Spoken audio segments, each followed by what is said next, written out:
What's going on, y'all?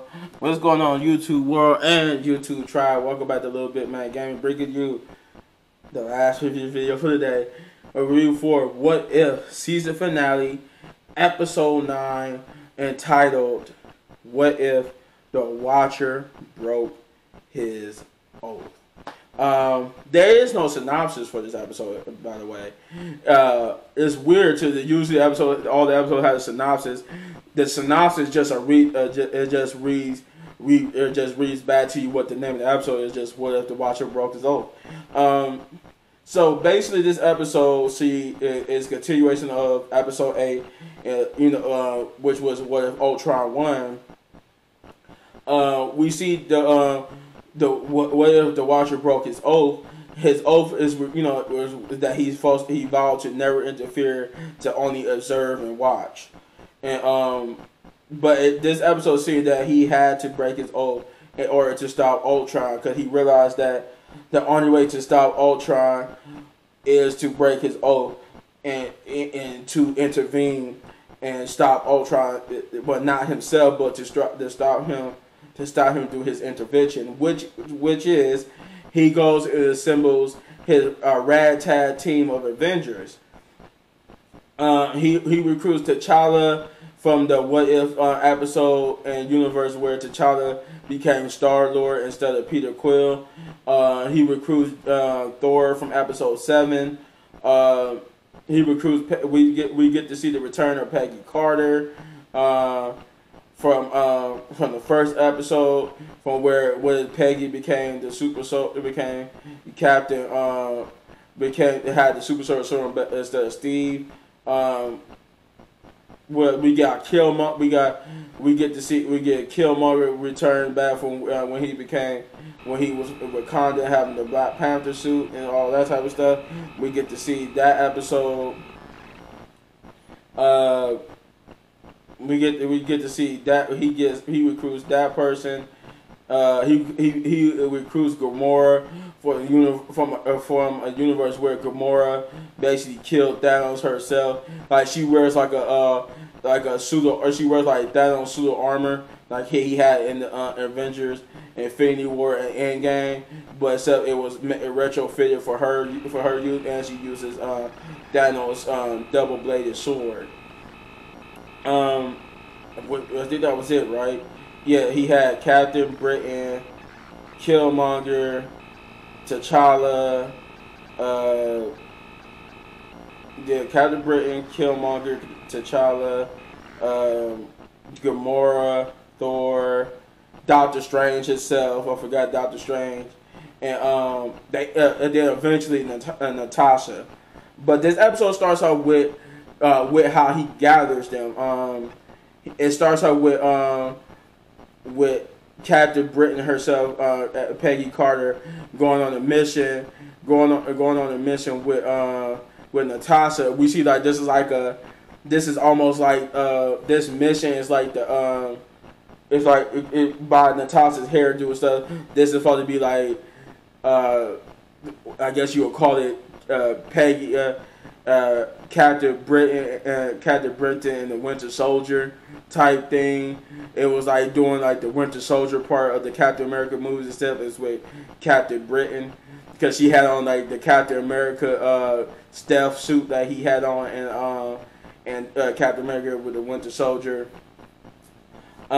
She's basically going on this mission where she's fighting with this dude, and you see that she was, the dude, somebody pointed out, like, who is this guy right there?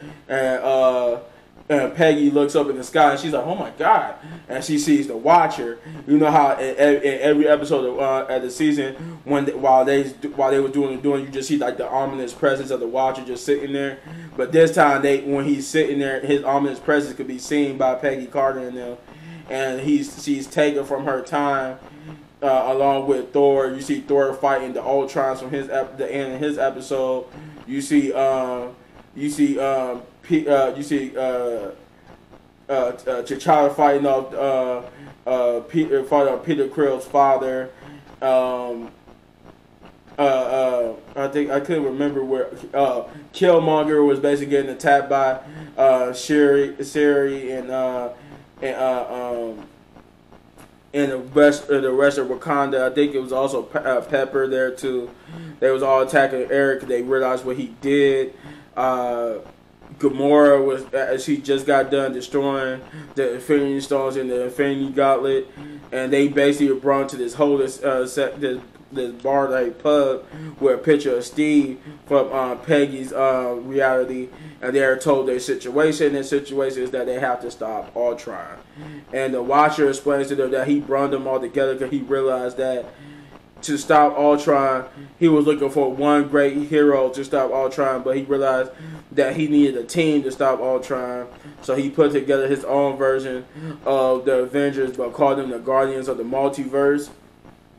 And they basically go on this journey to stop Ultron. They realize what they need. They need to separate Ultron from his from his stones to stop him, to slowly stop him.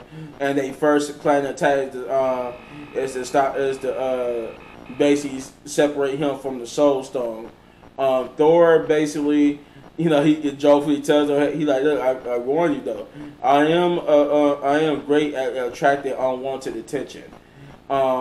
They go to this planet after agreeing on the mission. They go to this planet where, and most of the people I think was voiced by, most of the people except for Natalia was voiced by the MCU, but they real life, the live action MCU actor.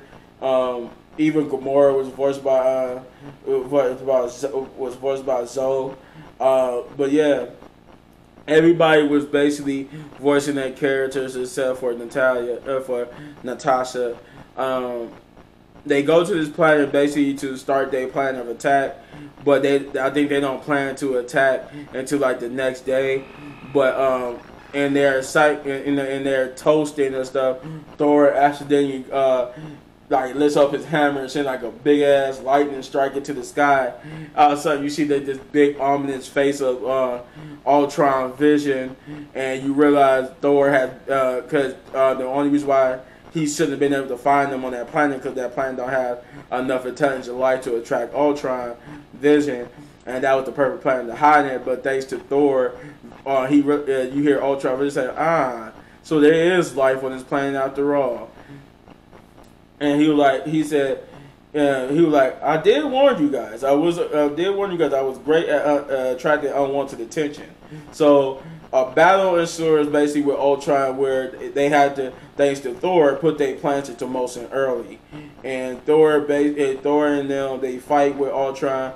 They successfully get the Soul Stone away from him, and then it's just a big old game of keepsies and footsies. Reminiscent to it was like reminiscent to Avengers Endgame, where Thanos kept trying to get to the Iron Man gauntlet to put it on, but everybody kept beating up and keeping them from it. And basically, it was that's what it was like. They got it off of him. They even tried to use I think from Gamora's Earth, she had like this machine called the Infinity Stones Crusher. It's a machine that could destroy the Infinity Stone, reduce them to nothing more than dust. And she tries to use that on Ultron, and you see that Ultron, like the machine sucks all the stones into the machine and destroys it, and like this big old explosion happened. But then you realize they like it's over, we won. They was like, no, and T'Challa's like, it doesn't feel over. And then they realize it's not over because of some type of mistake. And you hear Ultron's voice like, you say, you know the one thing I love about the Infinity Stones? They're so unique. They're unique, and they're unique and they're unique and different in every universe. And Gamora realized what the mistake was. She realized the mistake was that she her device is only able to destroy the Infinity Stones for her universe. They can't destroy the Infinity Stones from a different universe because her machine is not calibrated to a different universe uniqueness of Infinity Stones. This is realized when Ultron rises up out the crater, still having the Infinity Stones attached to him. So another battle ensures. They end up knocking the Soul Stone from Ultron again, which allowed another battle to take place where you see like the camera basically pans down to where the Soul Stone is, and you see different feats in people's bodies. The battle takes place on the dystopian world in which Ultron came from, where he won. This is how Natasha get involved. So this battle is you see everybody just basically fighting for it, and you're trying to pick somebody try to pick it up, but they get smacked by Ultron, or Ultron try to pick it up and he gets smacked by Peggy or T'Challa and them.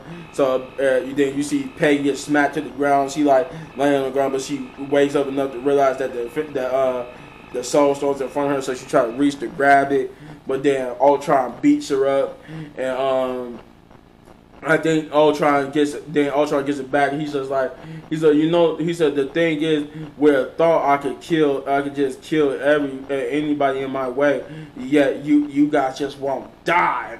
And he makes like this big explosion that's trying to wipe them all from his. That just basically try to kill them, and he just basically controlling it.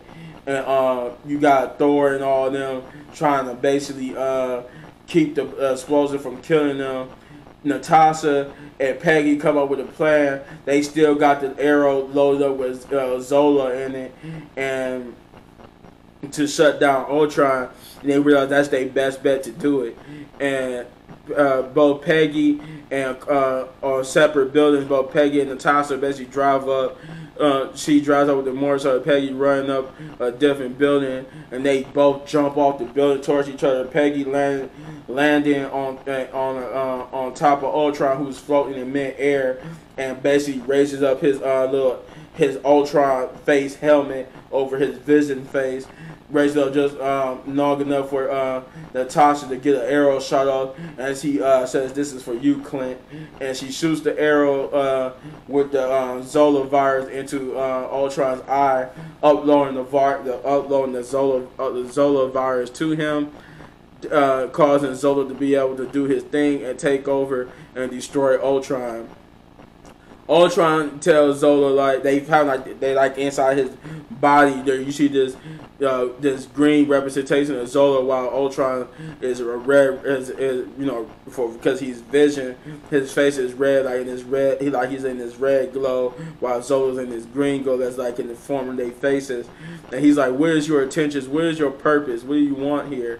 This body is already been inhabited." And he said, "My purpose was to help Hydra take over the world and bring the world down to its knees to all hail Hydra." But he said, thanks to Ultron destroying this world and pretty much everybody in it, he said, "I guess my new purpose now is to destroy you." And he successfully destroys and depowers Ultron, beating Ultron once and for all. But of course, Killmonger had to try to portray them, and Killmonger ends up using Ultron's detached head, Ultron helmet-like head, to basically form Ultron's gauntlet-like armored body, Infinity Stone armored body around him. And he basically tried to taunt everybody with allowing him to use the Infinity Stone to rectify their worlds. But they all end up basically standing up against him. You got T'Challa like, "Cousin, what are you doing?" He said, "I'm not your cousin." Realizing that making T'Challa realize that he's from a universe where he never got killed by Eric, because in that universe that Eric is from, Eric killed T'Challa and tricked his family into welcoming him, but they end up trying to fight T'Challa and Zola. And Zola ends up taking over Ultra body. Said, "Those are mine. Now I think I'll take that back." And he ended up making the armor, that armor reform around him.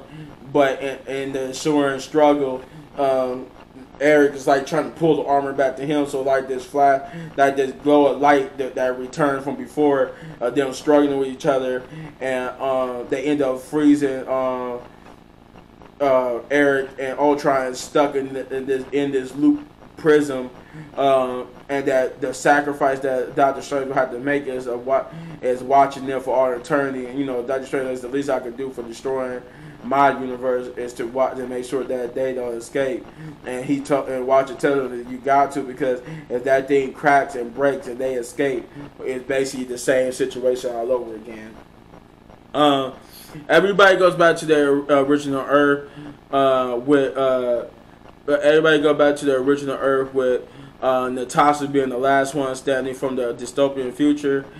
The dystopian Earth thanks to Ultron destroying it, and she tells the Watcher she doesn't want to go back to her time because there's nothing left. There's no more.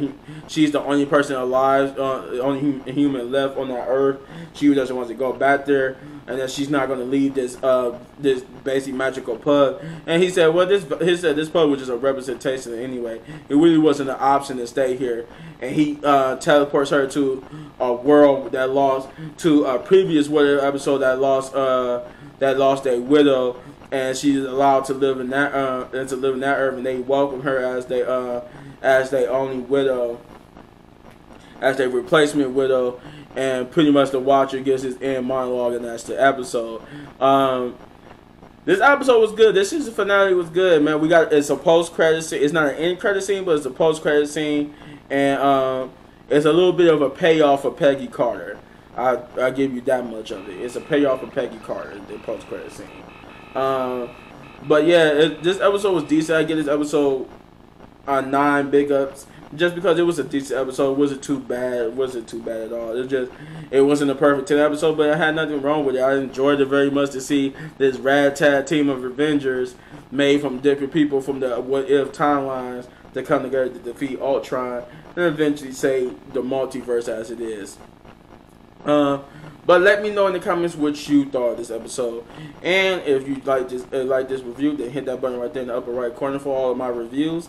And if you enjoyed the video so much you want to support the channel, hit that like button, hit that subscribe button, become part of the family, part of the tribe, like so many others have done before. And as always, hit that notification button and hit any one of these videos for more of my amazing content. Peace out. Yeah, I'll probably be back on. I'll probably upload some more videos. Maybe Saturday, but definitely Sunday because it's my mother's birthday. Everybody wish my mother a happy birthday. It's my mother's birthday this weekend, so I got to celebrate her 60th birthday. But I'm out of here. Peace out. Love you guys.